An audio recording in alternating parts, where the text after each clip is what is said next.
अब सवाल ये है कि जो हम एंड ऑफ सेशन वाली जो डिस्कशन करते हैं वो अभी करें या आपको कुछ देर की ब्रेक चाहिए? अभी ब्रेक वाले कितने और अभी वाले कितने हैं? एक मिनट, अब ये कौन से वाले हैं जो कह रहे हैं कि अभी बस हम पढ़ना शुरू कर दें? वो लोग हाथ खड़े करें। नहीं, पढ़ना नहीं है, बस अब वो आखिरी जो डिस्कशन है जी। क्लास अपने टाइम पे, ये क्लास अपने टाइम पे ख़त्म होगी, लेकिन अगली वाली क्लास जो है वो शायद अपने टाइम पे ख़त्म ना हो पाए जी। नहीं, मैं इससे अगली क्लास मेरी वाली की बात नहीं कर रहा, इससे अगली जो आप लोगों ने क्लास अटेंड करनी हमने तो अब करनी है 20-25 मिनट की एक डिस्कशन। तो अब सवाल ये है कि वो डिस्कशन से पहले ब्रेक करनी है या नहीं करनी? जो कह रहे हैं ब्रेक कर लें वो हाथ खड़ा कर लें। ओह, ये हाथ ज़रा ज़्यादा ही हो गए। बस ठीक है, सही है, फिर समझ आ गया। 4:05 हो रहे हैं। एक भाई चाय पिलाना चाह रहे हैं, कौन से भाई हैं? अच्छा नहीं है। 4:05 हो रहे हैं, 4:15 पे इकट्ठे होते हैं और फिर सिर हासिल गुफ्तगू करते हैं एंड की डिस्कशन। हाँ जी, अस्सलाम वालेकुम वंस अगेन। क्या आप लोग तैयार और अलर्ट हैं? पक्की बात है। क्या आप मेरा दिल रखने के लिए तो नहीं कह रहे आप साथ साथ पढ़ते रहे हैं? पता लगे मैं जोश में बता रहा हूँ कि अब क्या करना है और आप सोचें हाँ ठीक है, बस अब कोई 10 पेंडिंग लेक्चर हैं क्रैश कोर्स के 12 में से, और उसके बाद जो है एक दो टेस्ट नहीं दिए। वाह जी वाह। उन्होंने कहा कि मेटीरियलिटी लेवल जो है ना, कुछ लोग तो उस लेवल पे चले गए कि वो 1-2 टेस्ट ना देने पे परेशान है। कुछ सोच रहे हैं कि क्लासें पूरी नहीं ली, कुछ सोच रहे हैं कोई क्लास ली है, एक आध क्लास पेंडिंग है, बारिश वाली क्लास में उस हो गई। और कितने अफसोस की बात है सर, आपने उसमें पढ़ाई दिया। अफसोस की बात तो आप लोगों के लिए कि आप लोगों ने सोचा कि नहीं, हमने हिम्मत नहीं करनी। पानी बहुत ज़्यादा था। तो दोस्त ऐसे लाइफ में मुश्किलात का ऐसे थोड़ी मुकाबला करते हैं, पानी से घबरा गए। देखे ना, कुछ लोग तैर के भी आए हैं। असल में दुख तब हुआ जब चाय का भी पता लगा, तो वो जो है ना, वो दिल शॉर्ट वहाँ से हुआ। अच्छा जी, लेट्स सपोज कि हम साथ चल रहे थे सब। लेट्स सपोज कि हमारा सिलेबस ख़त्म हो गया है। आइडियली हमने ऑडिट को कैसे लेके चलना है? हमें किस तरह से करना चाहिए ऑडिट को? ऑडिट करने की स्टैंडर्ड अप्रोचेस क्या हैं या स्टैंडर्ड वे क्या है, या इस एक महीने में हमने ऑडिट को कैसे लेके चलना है? पहले उस एक महीने की ओवरऑल बात करते हैं, फिर दरमियान में तैयारी की बात करेंगे, फिर मॉक की बात करेंगे, फिर पेपर वाले दिनों की बात करेंगे कि किस तरह से वक्त कम और मुकाबला सख्त। 3 अगर ऑफ कर दें तो शायद थोड़ी सी विजिबिलिटी सब साफ नज़र आ रहा है। वैसे वो मैं पढ़ के बता देता हूँ। अंडरस्टैंडिंग ऑडिट के लिए सबसे ज़रूरी और शदीद तरीन ज़रूरी है अंडरस्टैंडिंग। बगैर समझे रट्टा नहीं लगाना। सीलो बीलो में चल जाता है, लोग रट्टा मारते हैं, पेपर पास भी कर लेते हैं, लेकिन ऑडिट में पेपर में लॉजिकल सवाल भी आते हैं। तो अगर आपकी अंडरस्टैंडिंग अच्छी नहीं है तो आपको मसला आएगा। सबसे पहले अंडरस्टैंडिंग आपको क्लासेस से या तो मिली थी या आपको क्रैश क्लासेस से मिल गई है, या आप साथ साथ अगर देख रहे हैं तो आप इंशाल्लाह क्रैश क्लासेस की वीडियो से भी चीज़ें कवर कर लेंगे। अब जब भी आपने रिवाइज करना है, कोई भी चैप्टर रिवाइज करना है, तो सबसे पहले तो याद करना है कि आपको चीज़ें याद आ रही हैं। अगर थोड़ा सा भी डाउट हो तो क्रैश की वीडियो को बहुत ज़्यादा लंबी चौड़ी होंगी नहीं, आप उसको 1.5 पे चला के एक दफ़ा कम से कम अपनी आंखों के सामने से गुजार लेंगे, हाँ क्या बात हुई थी क्लास के अंदर। अंडरस्टैंडिंग सबसे पहले अपनी पक्की करनी है। फिर दूसरा बड़ा इंपॉर्टेंट फेज़ है माइंड मैप्स। माइंड मैप ज़रूर बनाएं। जिस भी टीचर की बुक यूज़ कर रहे हैं, जिस भी डाटा को यूज़ कर रहे हैं, जो भी हैंडआउट्स हैं, मेरे लेक्चर के हैंडआउट्स हों, मेरी किताब हो, किसी और टीचर की किताब हो, या आपके अपने नोट्स हों, आपने मैप्स बनाने हैं। हर स्टैंडर्ड के मैप बना दें। जैसे मैंने आपसे कहा 210 की 6-5 शाखें निकाल दें कि 210 में ये 4-5 बातें हैं, उसमें ये 3 बातें, उसमें ये 2 बातें, उसमें ये बात है। कह दें 220 6 एरियाज़ पे बात करता है। पहले एरिया में लीडरशिप रिस्पॉन्सिबिलिटी के नीचे 2 लाइनें लिख दें, एथिकल के नीचे शायद 3 छोटी छोटी सी लाइनें लिख दें, शायद acceptance and continuous of client वगैरह के बारे में आप क्लाइंट के बारे में 2 बातें, इंटेग्रिटी और उसकी स्क्रीनिंग लिख दें, शायद अपने बारे में कंपिटेंस, टाइम और अवेलेबिलिटी लिख दें। समझ रहे हैं? कुछ कीवर्ड्स लिखते गए, तो शायद 220 आपने सामने रखा और ये शायद 15 मिनट की कहानी है जिसमें आपने उसको एक सफ़े पे कैद कर लिया हो। इवन फ्रॉड के अंदर आए, आपने कहा जी फ्रॉड रिस्क फैक्टर, फ्रॉड की आइडेंटिफिकेशन के प्रोसीजर मिल जाए तो क्या है, फलाना क्या है फलाना, शायद इस पे आपको 1 घंटा लग जाए, लेकिन वो 1 घंटा बड़ा कीमती 1 घंटा है, क्योंकि उसके बाद जब भी आपने फ्रॉड रिवाइज करना है तो आपके अपने हाथ का बना हुआ मैप आपके काम आएगा। फ़ायदा ये होगा कि थोड़ी सी आपकी राइटिंग की भी प्रैक्टिस हो जाएगी, कुछ लिखने की आदत भी बन जाएगी। दूसरा, आप पूरे कोर्स को चंद कागज़ों पर कैद कर लेंगे और जब रिवाइज करना है आपने कागज़ पकड़ना, उस कागज़ से सारी चीज़ें हो जाएंगी। फॉर एग्जाम्पल आप कहेंगे चैप्टर 13, उसमें 2 बड़े एरियाज़ हैं, फंडामेंटल प्रिंसिपल्स और कॉन्सेप्चुअल फ्रेमवर्क। फंडामेंटल प्रिंसिपल में आप आगे 5 हेडिंग बनाएंगे, इंटेग्रिटी फलाना फलाना फलाना, फिर कॉन्फिडेंशियलिटी के अंदर फर्दर बताएंगे कि ये कहते कैसे हैं, इसकी एक्सेप्शंस क्या हैं और एडिशनल कंसिडरेशन क्या है। ज़रूरी नहीं पूरे सेंटेंसेस लिखें, छोटे छोटे से सेंटेंसेस। आपको फिर भी अगर कन्फ्यूजन है, फिर भी परेशानी है, सॉफ्ट कॉपी आपके साथ शेयर है, आपने सॉफ्ट कॉपी में 2 सफ़े सेलेक्ट किए, चैट जीपीटी पे पेस्ट किया और उसको कहा मुझे इसके प्रिसाइज पॉइंटर स्मॉल बना दो, जिसमें जो दिया हुआ डाटा है उसको 1/3 पे ले जाओ, और उसे कहना है कि कंप्लीटनेस इंश्योर करनी है लेकिन हमें कंसाइजनेस भी चाहिए, अगर आपको खुद ना बन रहे हो। लेकिन वही वाली बात है कि उसके दिमाग को इस्तेमाल करना मजबूरी में है, लेकिन खुद बनाएंगे तो वो बहुत अच्छी बात है। उससे क्या होगा, आपका नक्शा जैसे ही आप देखेंगे आपको पूरा टॉपिक जहन में आ जाएगा। ये कंपनी लोग की तरह रट्टे भी नहीं मारने, लेकिन इसको 100% समझ के खुद से लिखेंगे तो हो सकता है कुछ बातें मिस कर दें। तो इस तरह के अब आपको मैप्स बनाने होंगे। जब आपने ये चैप्टर के मैप बना लिए, अब आपने रिवाइज करना अपने माइंड मैप से। अब किताब को साइड पे कर दें, अब किताब नहीं बार बार देखनी, मेरी किताब साइड पे कर दी। अब आपके चंद वो पर्चे हैं जिन पर्चों से आप ऑडिट रिवाइज कर रहे हैं। अगर आप एक दफ़ा इस लेवल पे आ जाएं, हो सकता है आपको लगे टाइम वेस्टिंग है, लेकिन एक स्टैंडर्ड 6 दफ़ा याद करने से बेहतर है 1 दफ़ा मैप बना दें, 2 दफ़ा देखें, आपके जहन में नक्शा बन जाएगा। ये बात हमें समझ आ गई है कि जो फ्लो चार्ट है उसका इमेज ज़्यादा बेहतर दिमाग में जाता है बनिस्बत सादा लिखे हुए नैरेटिव के। रिवाइज करना है, रिवाइज करने के बाद आइडियली क्या करना है, बेसिक असेसमेंट करनी है। पास पेपर्स में जाना है, किताब अब आपके पास मौजूद है। इस किताब में 2009 से लेके अब तक के सारे पास पेपर्स, उन सब के सॉल्यूशंस, उन सब में जिस जिसकी एग्जामिनर कमेंट्स अवेलेबल थे, जिस जिसकी मार्किंग स्कीम अवेलेबल थी, वो सब किताब में मौजूद है। हर चैप्टर करने के बाद सबसे बेस्ट प्रैक्टिस होती है आईकैप के पास पेपर। स्टूडेंट्स क्या करते हैं, स्टूडेंट जज्बाती हो गए कि ऑडिट तो एक भयानक पेपर है, वो क्या करते हैं श्रीलंकन जनाब बॉडी में आईएएस वालों की प्रैक्टिस कर ली, एसीसीए के सवालों की प्रैक्टिस कर ली, आईसीडब्ल्यू के सवालों की प्रैक्टिस कर ली। ज़रूर करें अगर आप एडवांस यूज़र हैं, लेकिन सबसे पहले ये तो देखें कि आपका आईकैप के सवाल किस तरह से पूछ रहा है। तो सबसे पहली हमेशा प्रैक्टिस होनी चाहिए मेरी अपनी बॉडी आईकैप सवाल किस तरह से पूछ रहा है उसकी। तो हमेशा प्रैक्टिस करें अपने पास पेपर से पहले। अगर उसके बाद एडवांस लेवल पे प्रैक्टिस करनी है तो ठीक है, फिर दूसरी बॉडीज़ के सवालों को तलाश करें। वैसे आईकैप की अलावा जितनी भी बॉडीज़ हैं वो बहुत स्ट्रक्चर्ड तरीके से सवाल बनाती हैं, तो इतने स्ट्रक्चर्ड लोगों को देख के ना आपके कॉन्सेप्ट तो बेहतर ज़रूर हो सकते हैं, लेकिन वो प्रैक्टिस नहीं हो सकती जो आईकैप की। और हमें क्या ज़रूरत है दूसरी बॉडीज़ की, हमारे अपने पास एक एक चैप्टर में 30-30, 35-35 सवाल मौजूद हैं। मरे से मरे 15, 16, 17, 18 सवाल तो मिल ही जाते हैं। उनके एग्जामिनर कमेंट्स भी मौजूद है। और मैं कौन सा कह रहा हूँ, सारों के सारों को दबादब लिखना शुरू कर दें। आप 2/3 ऑफ द क्वेश्चंस को देखें, सवाल पढ़ें, समझें, दिमाग में जवाब बनाएं और अब पीछे लिखे हुए आंसर से मैच करें। अगर 70% मैच कर रहा है तो इट मीन्स कि आपने चीज़ें मुनासिब लेवल पे कर ली, यानी कि ये टॉपिक आपको समझ भी आ गया है, आपकी याददाश्त में भी है और अब आपको पेपर के सवाल से समझ भी आ रहा है। लेकिन फिर क्या करना है, 1/3 जो सवाल छोड़ दिए हैं उनको लिख के करना है। अब इसमें 2/3 और 1/3 भी कर सकते हैं, और आप वो सवालों की लिस्ट जो सर उसामा आपसे भी शेयर कर रहे होंगे अगले सेशन में, आप उसको भी यूज़ कर सकते हैं कि आप अपनी किताब पे वो वाले सवाल मार्क करके रख लें। तो आपने जब ये वाला फेस करना है तो उन सवालों को नहीं पढ़ना, उन सवालों के अलावा बाकी सवालों को पढ़ा, जवाब जहन में बनाया, सॉल्यूशन से देखा। अगर 70% तक मैच कर रहा है दिस इज़ गुड, इससे ऊपर मैच नहीं कर रहा कोई बात नहीं, उन्होंने अपने तरीके से अपने अल्फाज में लिखा होगा, आप अपने तरीके से सोच रहे हैं। अगर यहाँ 70% मैच नहीं कर रहा तो इसका मतलब है आपकी रिटेंशन में मसला है या आपके कॉन्सेप्ट में मसला है। तो पहले कॉन्सेप्ट ठीक करना है, फिर रिटेंशन। लेकिन सी लॉ की तरह रिटेंशन नहीं कि पूरी किताब ही लिख डाली, आपने बनाने माइंड मैप्स, छोटे छोटे से नक्शे बनाने हैं। समझा, नक्शा बनाया और अपने हाथ का नक्शा। हमारे हाथ के नक्शे जितने मर्जी हम आपको प्रोवाइड कर दें वो आपके किसी काम का नहीं है। जो आपके अपने हाथ से आपने समराइज करके लिखा होगा तो वो सबसे खूबसूरत चीज़ होगी। अंडरस्टैंडिंग, नक्शे, बेसिक असेसमेंट।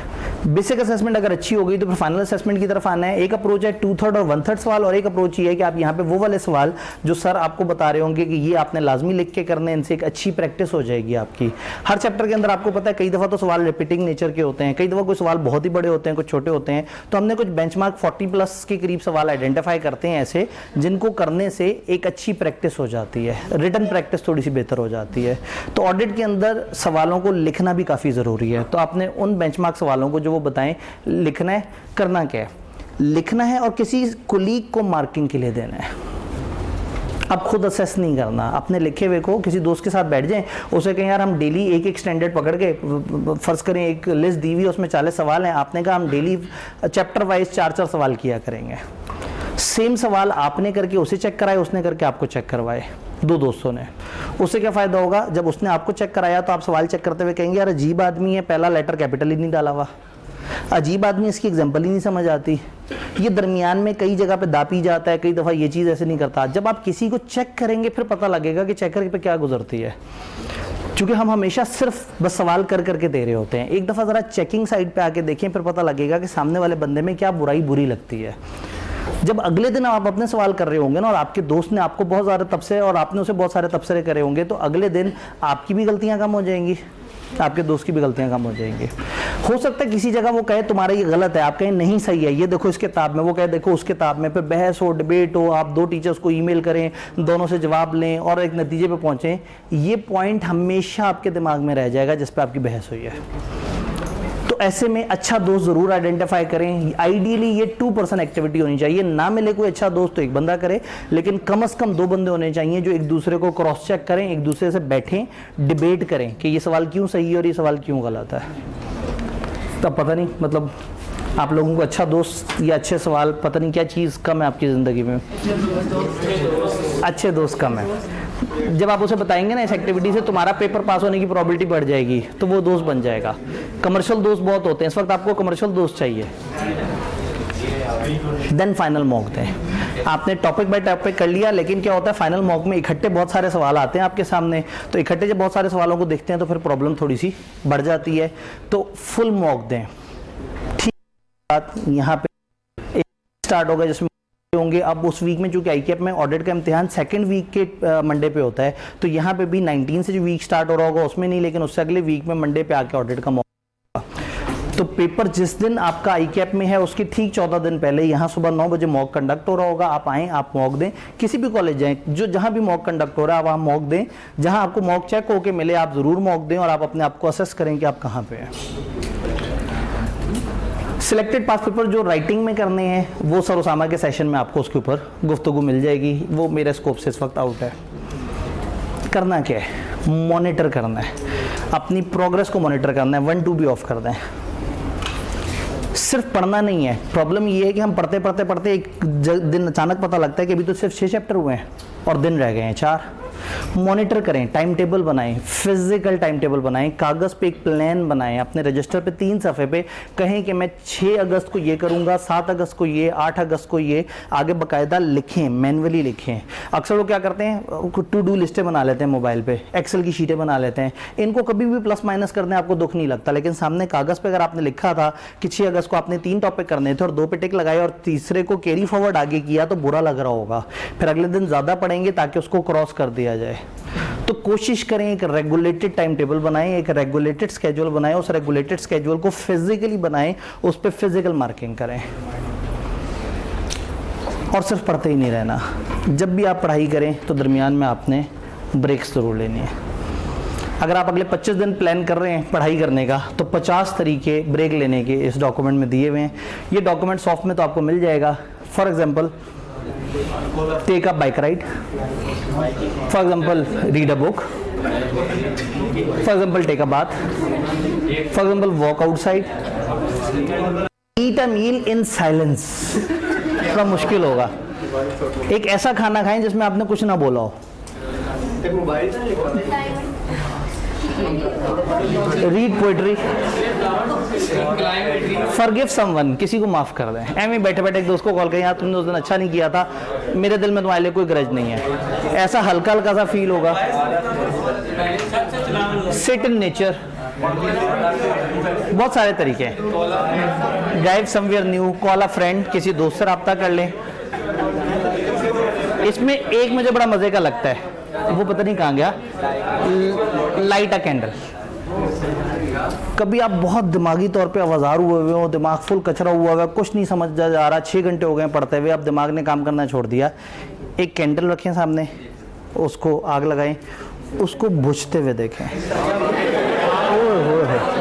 कैथारसिस, आपके अंदर से सारा कचरा बाहर निकल रहा होगा, आपके दिमाग में जो सारे जो तहरीकात हैं, उलझने हैं, परेशानी है, वो मोमबत्ती बुझती चली जाएगी और आपका जहन आज़ाद होता चला जाएगा। घर वाले पागल समझेंगे। तो अब आपके पास ब्रेक करने के 50 तरीके मौजूद हैं। आप हर दिन 2 अलग अलग तरीके से ब्रेक कर सकते हैं। ये सॉफ्ट में आपके साथ शेयर हो जाएगा, शेयर हुआ हुआ बल्कि हो जाता है डेली बेसिस पे। आगे चलते हैं, आगे चलते हैं, आगे चलते हैं। मॉक इतनी ज़रूरी चीज़ क्यों है? क्योंकि इससे राइटिंग प्रैक्टिस हो जाती है, और कुछ नहीं तो कम से कम आप बड़े अरसे से लिख नहीं रहे तो उस वक्त 3 सवा 3 घंटे लिख लेते हैं, थोड़ा सा हाथ चालू हो जाता है। वरना पेपर में जाके अक्सर लोग आधे घंटे बाद 1 घंटे बाद हाथ दबा रहे होते हैं, लिखने की आदत ही नहीं होती। थ्योरियाँ कौन लिख के प्रैक्टिस करता है? पेपर में आपको 3.25 घंटे या 3 घंटे तक थ्योरी लिखनी है, राइटिंग की प्रैक्टिस है, सेल्फ असेसमेंट हो जाती है, बॉडी एक्सरसाइज। 3.25 घंटे तक टिक के बैठने का एक सलीका आ जाएगा। आप पढ़ते हुए भी 3.25 घंटे इकट्ठे नहीं बैठते, तो ये अपने अंदर एक बॉडी की एक्सरसाइज है कि आपको आदत बन जाए कि हाँ 3.25 घंटे टिक के किसी दिन किसी जगह बैठ के काम किया जा सकता है। टाइम मैनेजमेंट की प्रैक्टिस हो जाती है, और कम से कम पेपर से 2 हफ्ते पहले आपको अपनी वीकनेस पता लग जाती है। फिर वो लिखा हुआ है कि काफ़ी इंस्टीट्यूट प्रिपेयर, कंडक्ट और इस तरह से करते हैं, तो आप ज़रूर उसको किसी भी कॉलेज से जहाँ पे भी वो हो, आप फुल फ्लेज मॉक को ज़रूर ट्राई करें, कोशिश करें, ताकि आपको एक दफ़ा पेपर में जाने से पहले एक प्रैक्टिस हो जाए और अंदाज़ा हो जाए कि आप कहाँ खड़े हैं। दिन क्या होगा? पेपर अटेम्प्ट करने से पहले, पेपर से पिछली रात बड़ी कीमती रात होती है, पेपर का दिन बड़ा कीमती होता है। नींद प्रॉपर लें। उस एक दिन मजीद इजाफी पढ़ के आपने 6 महीने में जो नहीं किया वो उस दिन नहीं होने वाला। उस दिन अचानक से लोगों को होता है मैं वो टॉपिक भी तैयार कर लूँ जो ज़िंदगी में कभी पहले पढ़ा ही नहीं है, अब आज अचानक से दिल कर रहा है कि वो पेपर आ गया अब तो पढ़ लूँ। कोई नई चीज़ नहीं करनी, और पेपर से पहले सोने की कोशिश करनी है। आपके यहाँ नींद ही नहीं आती, आंखें बंद करके लेट जाना है, सब फिर भी नींद नहीं आ रही, पाँव पे सरसों का तेल लगा लेना है, आधे घंटे तक रेजिस्ट करके दिखाना है नींद को, नींद आ जाएगी। जितना मर्जी दिमाग में कचरा भरा हुआ हो, आपको नींद आ जानी है आधे घंटे में। नींद लेनी है, प्रॉपर नींद लेनी है। सुबह प्रॉपर ब्रेकफास्ट करना है, भागते हुए पेपर देने नहीं चले जाना। हमें उस वक्त पैनिक हो रहा होता है, हम पेपर देना चाहते हैं, लेकिन प्रॉब्लम ये है कि हमारी बॉडी हमें पावर नहीं दे रही होती। वो जो आपके दिमाग के सेल्स को काम करने के लिए चाहिए, एनर्जी चाहिए, तो आपने अगर पिछली रात या शाम में खाना खाया था तो अभी बहुत ज़्यादा टाइम हो गया है, अच्छा नाश्ता किया हुआ होगा तो आप अच्छे तरीके से परफॉर्म कर सकेंगे। लेकिन इतना नाश्ता भी ना हो कि आप पेपर में जो है ना वो डकारी मारते रह जाएं, या आप जो है हर वक्त ही नींद आ रही हो आपको। ICAP एग्जाम सेंटर 20 से 25 मिनट पहले पहुँचे। अगर अच्छे टाइम से सोए होंगे तो पहुँचे, क्योंकि लोग क्या करते हैं, मार्जिन रखते हैं कि मेरे घर से ICAP तक फास्टेस्ट तरीन अगर रास्ते में कोई सिग्नल बंद ना हो और कोई मसला ना हो तो कब तक पहुँचा जा सकता है, उससे 5 मिनट कम रख के लोग घर से निकलते हैं। और जब पहुंचते हैं तो पता लगता है 9:07 हो चुके होते हैं। फिर जल्दी जल्दी से बाहर जाके देखते हैं कि जी हमारा रोल नंबर किधर है, जल्दी से अंदर एंटर होते हैं, तो ढूंढ रहे होते हैं, पता लगता है हम गलत हॉल में आ गए, क्योंकि पहले कितने हुए थे कि बाहर हॉल भी सही नहीं देखा। जब तक अपनी कुर्सी तक पहुंचते हैं 12 मिनट गुजर चुके होते हैं। और जब कुर्सी पे पहुंचते हैं तो वो इतनी सी जगह होती है, आगे वाले बंदे ने अपनी सीट पीछे की भी होती है, पीछे वाले ने अपनी मेज़। अब अक्सर बच्चे आके कहते हैं सर मुझे पता नहीं लगा मेरा पेपर क्यों फेल हो गया, क्योंकि वो सिर्फ अकेडमिकली समझ रहा है, उस दिन कुछ और परफॉर्मेंस भी है। अगर आप बहुत ही तंग होकर ऐसे बैठ के लिख रहे हैं तो पेपर तो खराब होना ही है। हम उस चीज़ को कंसिडर ही नहीं करते कि हमारे साथ उस दिन क्या गुजरी। तो पेपर देने के लिए साइकोलॉजिकली भी आपको अच्छे पोजीशन में, अच्छे फ्रेश होना बड़ा ज़रूरी है। तो कोशिश करें वेल बिफोर टाइम पहुंच जाएं, वेल बिफोर टाइम सीटेड हो, बैठें, थोड़ा सा देखें क्वेश्चन कितना है, थोड़ा बहुत मेज़ आगे पीछे होने से अगर आप कंफर्टेबल होते हैं तो आप एक दफ़ा ईजी होके उस जगह के साथ शनासाई हासिल कर लें। हो सके तो पानी पी लें रीडिंग टाइम से पहले। ठीक है। अगेन चॉकलेट, जैसे अदनान रशीद साहब कहते हैं कि मैं अपने साथ छोटी छोटी सी चॉकलेट्स या टॉफ़ियाँ रखता था और मैं पेपर में जाके, तो अक्सर मैंने सुना है वो ये एग्जांपल दे रहे होते हैं जब ICAP में कभी भी कोई सेशन हो तो अक्सर ये एग्जांपल देते हैं कि मैं तो वहाँ साथ छोटी छोटी टॉफ़ियाँ चॉकलेट्स ले जाता था। तो again what ever fascinates you, जिस चीज़ से आप मुतमईन हो। टू मी, मुझे हमेशा याद होता था मेरी मदर ने कहा था कि जो बच्चे दही खा के पेपर देते हैं वो अच्छा वो कर रहे होते हैं। तो ऐसा दिमाग में होता था कि घर वाले तो किसी और शहर होते थे, मैं ICAP के बाहर थोड़ा सा पास एक फासले पे होटल होता था, मैं आधे घंटे पहले वहाँ पहुँचता था, वहाँ मीठा दही खाता था और फिर जाके एग्जाम सेंटर में जाता था कि भाई माँ ने बताई है बात ज़बरदस्त होगी और मैंने हमेशा देखा कि उससे परफॉर्मेंस बेहतर रही। तो वॉट एवर थिंग्स, आपको टॉफ़ी से अच्छा लगे, आपको दही अच्छा लगे, आपको खाना खाना अच्छा लगे, लेकिन पेपर में जाएं तो आपका माइंड फ्रेश हो, पेपर में जाएं तो आपके पास एनर्जी हो पेपर को परफॉर्म करने के। तो हम थ्रू आउट सेशन रहते हैं कि पेपर कैसे अच्छा करना है, तैयारी कैसे अच्छी हो, लेकिन ये साइकोलॉजिकल बातें जो ज़रूरी हैं, नींद पूरी होना इसमें सबसे ज़रूरी चीज़ है। और दूसरी ज़रूरी चीज़ है 20 से 25 मिनट पहले पहुंचना। हबड़ दबड़ ना हो, जब आपका सांस फूला हुआ होगा, सवाल देख रहे होंगे, घबरा रहे होंगे, बाकियों के पास 12 मिनट ज़्यादा थे, मेरे पास कम थे, तो पेपर की परफॉर्मेंस ख़राब हो जाएगी आपकी। आपके हाथ कब कप आ रहे होंगे, शुरू में आपसे वो जो स्टार्ट जिस लेवल पे होना चाहिए वही नहीं होगा, तो आप फिर संभाल नहीं सकेंगे एंड तक। तो पैनिक से बचना है, सिर्फ 20 मिनट की कुर्बानी है। और अगर अच्छे टाइम पे सोए होंगे तो आप आराम से 20 मिनट पहले पहुंच सकते हैं। पेपर के दौरान क्या करना है, पेपर को क्विकली रीड करना है रीडिंग टाइम के दौरान और अंदाज़ा लगाना है कि टोटल सवाल कितने और आपके रेलेवेंट टॉपिक्स कितने हैं। पेपर में आप जाते हैं तो आप एक्सपेक्ट कर रहे होते हैं कि ये टॉपिक्स तो बीच में आएंगे, तो पेपर में जाते साथ ही पहले ज़रा अंदाज़ा लगा लें कि आपकी पसंद के टॉपिक्स आपको नज़र आ रहे हैं नहीं। कोई बड़ा सा लॉजिकल सवाल अचानक से नज़र आए, पैनिक नहीं होना। 100 नंबर के पेपर में एक सवाल है जो अजीब सा लग रहा है, उसकी वजह से पूरा पेपर ये नहीं सोचते रहना कि उस सवाल के साथ क्या होगा।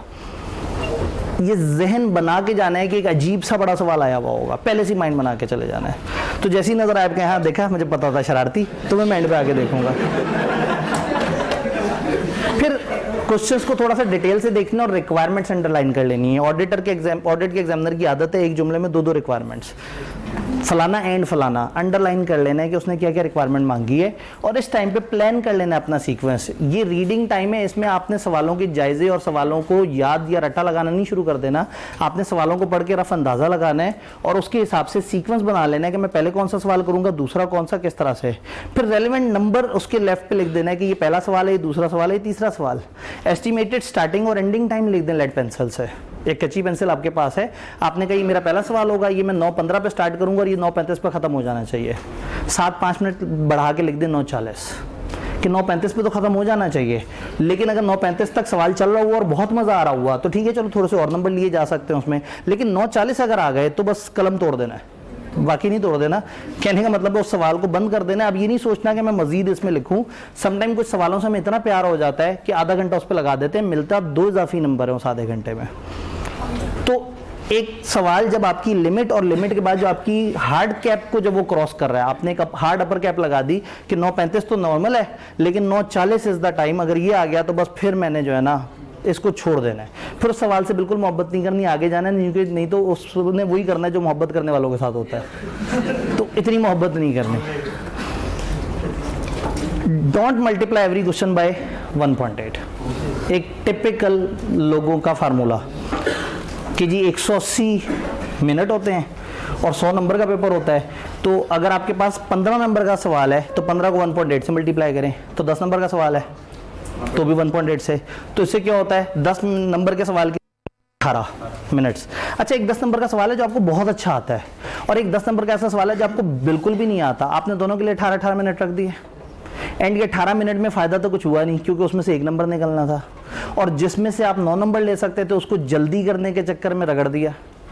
कितना मज़ा आता है, इस पे रखे होते 10 मिनट और उस पे रखे होते तकरीबन 18 जमा 8 26 मिनट। तो हर जगह ये 1.8 से मत मल्टीप्लाई करें। जो आपको बहुत अच्छे सवाल आते हैं भले 2 से मल्टीप्लाई कर दें, भले 2.5 से कर दें, कोई मसला नहीं। एवरेज सवालों को 1.8 से मल्टीप्लाई करें और जो बिलो एवरेज नहीं आते या उस तरह से, तो ठीक है 1 मिनट पर मार्क से मल्टीप्लाई कर दें, उतना टाइम एलोकेट करें, लेकिन ज़्यादा टाइम उनको एलोकेट करें जो आपको अच्छे आते हैं। बात समझ आ रही है? तो ये प्लानिंग बड़ी ज़रूरी है। अगर कोई टीम मेंबर यहाँ आसपास हो, ठीक है, ये बाहर के बच्चों को कह देते हैं कि हमें 5 से 10 मिनट लग सकते हैं, उनसे कहा आखिरी दिन है, इतना तो फिर बर्दाश्त कर ही लेंगे, उम्मीद है। प्लान, ऑडिट का एग्जामिनर, लाइट ऑन करनी है लेकिन हमें फ़ौरन से ऑफ करनी पड़ जाएगी, ठीक है। मैंने आपको कहा कि ऑडिट का पेपर प्रेडिक्टेबल होता है। मैं आज बैठ के शायद ये नहीं बता सकता कि कंपनी लॉ में 6-7 कौन से सवाल कंफर्म आने हैं, शायद मैं नहीं बता सकता कि बी लॉ में कंफर्म कौन से सवाल आने हैं, लेकिन शायद मैं ऑडिट के 6 सवालों को तो बैठे बैठे जज कर सकता हूँ। हमारा एग्जामिनर इतना प्रेडिक्टेबल है, सिलेबस चाहे बड़ा हो लेकिन सिलेबस की वेटेज और एरियाज इस तरह से डिवाइड हुए हुए हैं कि कुछ फोकस एरियाज हैं और कुछ ऐसे एरियाज हैं जहाँ कभी कभी जिनकी बारी आती है। वी कैन सेफली से कि हर पेपर में आपको तकरीबन 25, 30, 35 नंबर तक की सीधी थ्योरी मिल जाएगी।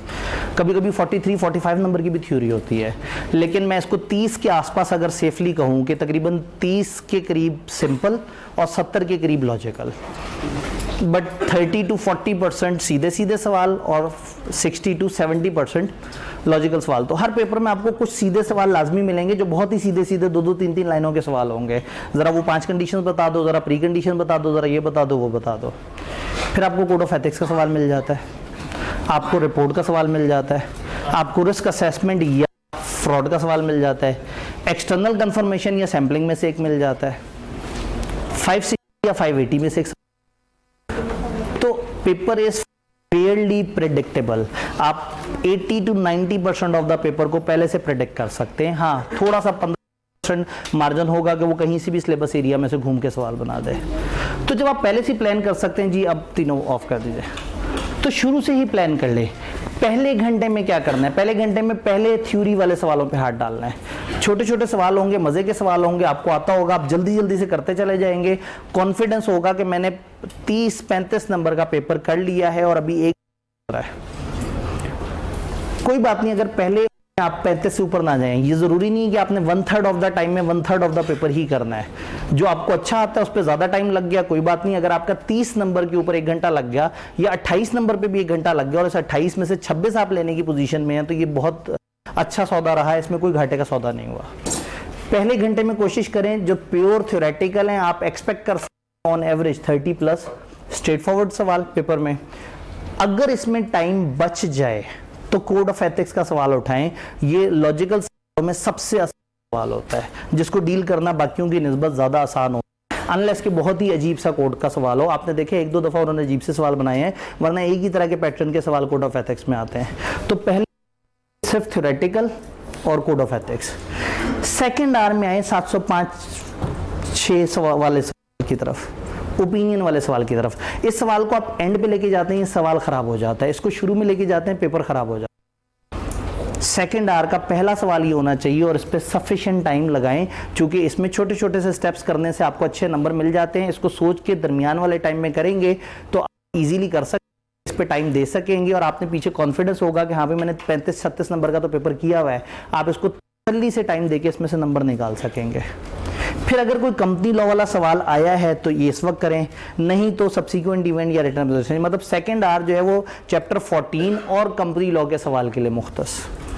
ये वो सवाल जो हबड़ दबड़ में करें तो खराब हो जाते हैं और तसल्ली से करें तो पेपर खराब हो जाता है।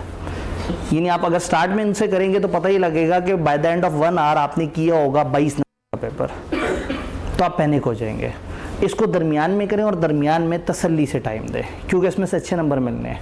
फिर लास्ट के लिए सैम्पलिंग या एक्सटर्नल कंफर्मेशन में से जिसका सवाल आया उसे पकड़ा, फ्रॉड या रिस्क असेसमेंट टाइप का कोई सवाल आया हुआ तो उसे पकड़ा, और उसके बाद सबसे एंड पे किसी अननोन अचानक से अनोखे से सवाल के लिए आपने मार्जिन रखा हुआ है, वो एंड पे उसके साथ वही जो एंड वाले सवालों के साथ जो सलूक होता है वो उसके साथ आप वो सलूक करेंगे। लेकिन अगर आप इतना प्लान करके चलेंगे तो इंशाल्लाह ताला चीज़ें काफ़ी बेहतर डायरेक्शन में, बेहतर डायमेंशन में चल रही होंगी। क्या ये बात समझ आ रही है? ये स्लाइड्स भी आज डे एंड पे उसी गूगल ड्राइव में चली जाएंगी, जहाँ पे सारी चीज़ें एंड पे आपकी फेवरेट स्लाइड, जिसमें हम आपके शुक्रगुजार होते हैं कि आपने बड़ी बर्दाश्त किया। फिर हम इदारे के शुक्रगुजार होते हैं कि उसने हमें अपॉर्चुनिटी दी कि हम आप लोगों को जो है एक दफ़ा सिलेबस ख़त्म कराएं, और एंड पे आपसे दुआओं की दरख्वास्त की जाती है। आतिफ आबदी, ये ईमेल आपने नोट कर लेना है, आतिफ आबदी FCA@gmail.com। कभी भी तैयारी करते हुए कोई भी कंफ्यूजन है, कोई सवाल नहीं समझ आ रहा है, इन दिनों जब आप पेपर के करीब जा रहे होते हैं तो मैं डेली 3-4 दफ़ा अपनी ईमेल्स देख रहा होता हूँ और जो सीधे सीधे सवाल है उनको फौरी जवाब दे रहा होता हूँ। सीधा सवाल का मतलब है सर ये वाले टॉपिक ऐसे ऐसे इस तरह से। अगर एक सवाल ये हो कि सर मैं बैठा होता हूँ तो सर दर्द कर रहा होता है, मेरे से पढ़ा नहीं जा रहा होता, मुझे ऐसी कोई मुजरब दुआएं बता दें जैसे मेरा, अब ये एक ऐसा सवाल है कि जिसको तसल्ली से मैं मार्क करके टाइम निकाल के लंबा चौड़ा सा इसका थोड़ा सा साइकोलॉजिकल जवाब दूंगा। जी जी, क्या आप मेल पे वॉइस मैसेज कर सकते हैं? आप कर सकते हैं। आपके पास मोबाइल में एंड्रॉयड मौजूद है, हर उसमें साउंड रिकॉर्डर मौजूद है, आप साउंड रिकॉर्ड करें, फाइल बन जाएगी। आप उस फाइल पे क्लिक करें, 3 टुनटुने दबाएं, शेयर का ऑप्शन आएगा, शेयर में जीमेल पे क्लिक करेंगे तो जीमेल पे वो अटैच कर देगा। आपने सिर्फ 2 वाली जगह पे फिदवी का नाम लिखना है, आतिफ अब्दी FCA@gmail, मेरे तक मेल पहुंच जाएगी। लेकिन आप लोग कई बहुत ज़्यादा व्हाट्सएप पे फ्रेंडली होते हैं, मैं व्हाट्सएप पे बहुत फ्रेंडली नहीं हूँ क्योंकि मेरे पास 250-300 तो हमारे ग्रुप्स अलग अलग तरह के बने हुए होते हैं, क्योंकि मैं बहुत सारे ग्रुप्स में बिला वजह ऐड कर दिए जाता हूँ कि हाँ जी इनको तो पता होना चाहिए, तो मैं अपने फैमिली के मैसेजेस भी नहीं देख पाता। मेरे पास इस वक्त तकरीबन 7000 के करीब अनरीड चैट्स हैं, तो इसलिए मैं व्हाट्सएपेबल नहीं हूं, तो मैं कभी अपना नंबर नहीं देता। तो ये नंबर सर उसामा का है, सर उसामा के पास मौजूद है, और ये नंबर हम शेयर कर रहे होते हैं। अगर किसी बंदे ने खास तौर पे मुझसे रिलेटेड कोई सवाल पूछा है तो वो मुझे बता देते हैं, वो मुझे मेल पे बता देते हैं और मैं जवाब दे देता हूँ, क्योंकि हम लोगों ने आपस में एक कम्युनिकेशन का मैकेनिज्म रखा हुआ है। तो आप कोई भी सवाल हो, कोई कन्फ्यूजन, आप मेल कर सकते हैं। आपने ये नहीं सोचना आप यहाँ के स्टूडेंट हैं या नहीं है, मुझे कोई भी स्टूडेंट कभी भी किसी भी पैटर्न पे मेल कर सकता है। फेसबुक पे टैग करना सबसे गलत ऑप्शन है। मैं कई दिन बाद जाके फेसबुक पे देखता हूँ और उधर इतने टैग्स होते हैं कि मैं नहीं देख पाता, मैं अपना मशहूरी डालता हूँ और वापस आ जाता हूँ, जो कॉलेज का जो भी अनाउंसमेंट होती है इस तरह से करके। तो बहुत कम ऐसा होता है कि मैं वहाँ टैग देख पाऊँ, तो वो ऑफिशियल वे नहीं है। ऑफिशियल वे आप मुझे ईमेल करें। अगर आपको ईमेल से बहुत उलझन है तो आप व्हाट्सएप कर दें सर उसामा के नंबर पे, वो व्हाट्सएप पे बहुत एक्टिव है, मैं ईमेल पे बहुत एक्टिव हूँ। तो आप लोगों का बहुत बहुत शुक्रिया कि आप लोगों ने लाइट्स ऑन कर दीजिएगा। रिवॉर्ड, हाँ जी, उन्हें कहा जी रिवॉर्ड का तो जिक्र हुआ नहीं। अब सवाल ये है कि क्या आपका कोई कैफ का मजीद पेपर रहता है जो आपने पढ़ना हो? जी R2 रहता है। अब अगर वो आप हमारे पास से पढ़ रही हो तो वो आपको 100% फ्री मिल जाएगा। और अगर आपको हो कि हाँ जी ठीक है, नहीं वो हम लोग, हमारे पास बहुत ख़वातीन पढ़ती हैं ऑनलाइन, हमारे पास ख़वातीन काफ़ी ज़्यादा पढ़ती हैं अकाउंटिंग में। तो और अगर आपको हो कि नहीं जी मैं तो नहीं, ये इस तरह से नहीं, कोई और बेनिफिट मेरे ज़हन में था कि अगर आप ऑडिट में हो सकता है आपके सारे पेपर हो चुके हों तो फिर मैं आगे की बात, तो दूसरा अल्टरनेट ऑप्शन ये है कि CA फाइनल के कोई से 2 पेपर आपके फ्री हो जाएंगे। इन 2 में से कोई एक ऑप्शन, क्योंकि इन खातून ने जो है ना इस वक्त मैन ऑफ द मैच ही हैं इस पूरे उसमें, बार बार जो है ना हमें इन्होंने काफ़ी हेल्प की थी। वो जो एक दिन के लिए जो भाई आए थे उनको हमने उस दिन बिस्किट एक्स्ट्रा दिए और वो पूरी क्लास के सामने दिए थे, जिससे वो बिस्किट की वैल्यू और बढ़ गई थी कि पूरी क्लास में से किसी को बिस्किट नहीं मिले, लेकिन वो भाई को जो है ना वो बिस्किट मिल गए थे। तो इधर जो है ये खातून इस्तकामत से जो है वो सारे दिन इन्होंने जो है काफ़ी ज़्यादा हमें हेल्प किया। तो अभी आपकी मर्जी है, लेकिन आपने मेरे से एक कागज़ पे लिखवा लेना है किसी भी टाइम पे, या कागज़ लिख के मिस महक तक पहुंचा देना है कि सर ने इस तरह से कहा था, वो मेरे से किसी भी टाइम पे साइन करवा लेंगी। तो ये FR2 absolutely free of cost, including जो किताबें कॉलेज वाले देते हैं वो भी मिलेंगी, मतलब उसमें कोई फीचर माइनस नहीं होगा। और या अगर CA फाइनल को अवेल करना है तो CA फाइनल के कोई से 2 पेपर उसमें बिल्कुल फ्री। जी जी, R2 की इन्वॉल्वमेंट करवा ली हुई है, आपको रिफंड मिल जाएगा और वो आपका फ्री हो जाएगा। ठीक है, बस वो कागज़ पे लिखवा लेना है, क्योंकि जाहिर है इन्होंने अपनी तरफ से फैसिलिटेट हमें किया, तो हम अपनी तरफ से जो फैसिलिटेट कर सकते हैं वो इन्हें कर दें। तो ठीक है जी, आप लोगों के साथ सेशन बड़ा अच्छा गुजरा। कोशिश करें कि लाइफ में जो छोटे छोटे से ट्वीक्स हमने लेक्चर के दौरान वो किए उनको जहन में रखें, अच्छे इंसान बनने की कोशिश करें आपसे आपके इर्द गिर्द वाले किसी को तकलीफ ना हो, आपके हमसाए आपके शर से महफूज रहें, आपके दोस्तों के साथ अच्छा सलूक करें, वालिदैन की खिदमत करें, उनके लिए एक अच्छे इंसान बने, माशरे के साथ कुछ बुरा ना करें, नेगेटिविटी छोड़ दें, सोशल मीडिया पे टाइम मत बर्बाद करें, मेहनत करें, परफॉर्म करें, दुनिया आपके कदमों में होगी अगर आप मेहनत करेंगे। तो ये आखिरी चीज़ है जो इस टाइम में मैं आपको बता सकता था, बाहर वाले बच्चे मारना शुरू कर देंगे। बहुत बहुत शुक्रिया, अल्लाह हाफ़िज़।